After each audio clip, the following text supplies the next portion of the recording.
Hello, traders. FX Pip Collector here. Today is Monday, May 12th, and this is my analysis for the US dollar yen.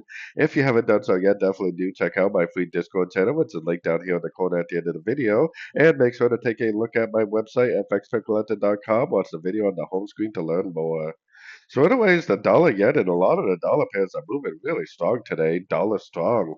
Now, just I started off on the daily time frame because I want to explain that until it takes out this high rate here, we have to realize that the daily is still in a downtrend. It could literally just go up to the 78% and then continue the downtrend. So as long as it doesn't take out this high rate here, we are in a downtrend on the daily, weekly, and monthly still. Now that doesn't mean that I'm not looking for longs on sort of time frames because I definitely am. I would have been looking for longs on sort of time frames since this first impulsive move up. I'm just saying that you just keep in mind that this still could be a pullback until we take out that structure. So going all the way down to the 1 hour time frame, maybe zooming back out a little bit, I still think there is a possibility that this could be an A, this could be a running A, B, C, or B, and we could be in a wave C.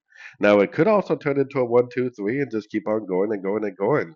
Just keep in mind we're looking for longs right now, so if it just keeps going, it really shouldn't be a problem. But if it goes up to a Fibonacci retracement level, which at this point it would pretty much have to be to 78%, makes like that double top 3, 4, 5 shape, and then gives us a nice clean break of structure, that's what's going to tell me that it is a wave C, and that's what would turn me back into a bear looking for shorts.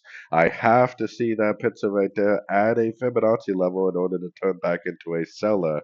Because, like I said, it may not even be an ABC. It may actually just turn into a 1, 2. It may just go up and break structure, making a wave 3. And it may just continue to make higher highs, higher lows. So definitely keeping an eye on my fib levels for sorts. But if at that double top break of structure never happens at a fib level, then there's no reason to go short. So anyways, don't forget to like and subscribe. And as always, thank you for watching and happy trading.